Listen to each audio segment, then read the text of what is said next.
Nebraska more. You're welcome. We'd love to have you work in the fields with us. Work in the field. That's part of that. That's Senator. I'm a house nigga.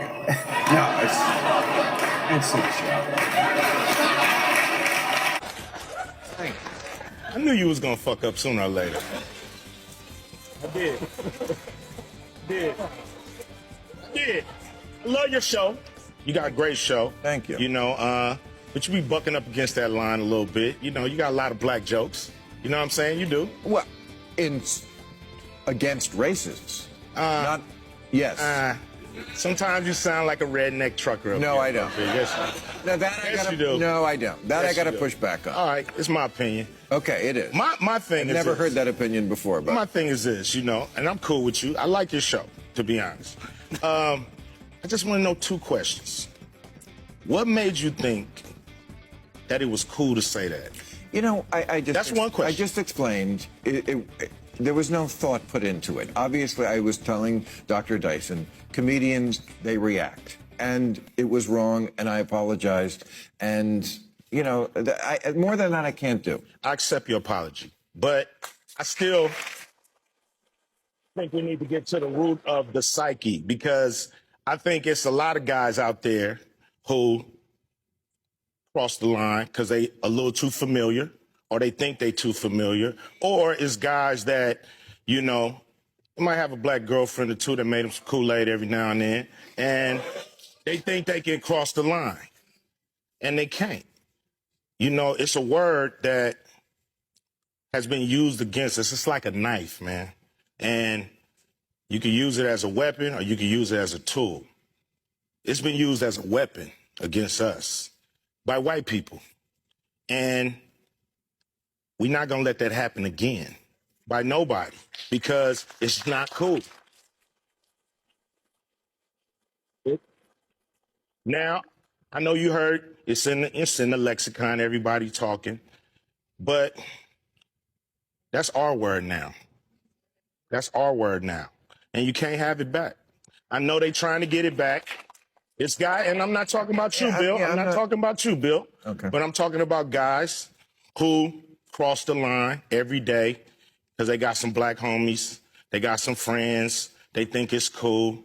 And it's not cool, because when I hear my homie say it, it don't feel like venom. When I hear a white person say it, it feel like that knife stabbing me, even if they don't mean it. So, you know, I like your show, and it's a great show. And I just don't know sometimes, is this a political show or is it a show about jokes? And sometimes the jokes, I understand the format, and, you know, you guys say it's a comedian show, but this, to me, is a political show. And I think you just have to not step on some of the political messages that you're saying with a joke, because some things just ain't funny. You know what I mean? This is real right here that we're going through. And I'm not trying to get on your case, Bill. I'm telling you, I like your show. I like you. But I think this is a teachable moment, not just to you, but to the people that's watching right now. You know what I'm saying? Dude, I'm not. I think the people watching right now are saying that point has been made. Not by me. Okay. All right, man. But you made it. I made it. I'm done. And we can laugh now. We can tell jokes. Okay. Would you like to? I mean, I agree with what Ice Cube said, but furthermore, I also think it's about the context in which the joke was made. Like, we know you apologized, but in the context, you essentially, by referring to yourself as a house anything, you attempted to whitewash who was really enslaved in the house. You know, as a white person in America, you would have been the master, the slave owner, not someone enslaved in the house. And it was mostly black women who were enslaved in the house, who were raped, who were beaten daily, day in and day out. They endured physical and mental abuse. And so for a lot of people in America, that was like a slap in the face to black America, particularly to black women. And so I'm with Ice Cube and Dr. Dyson. This is a teachable moment.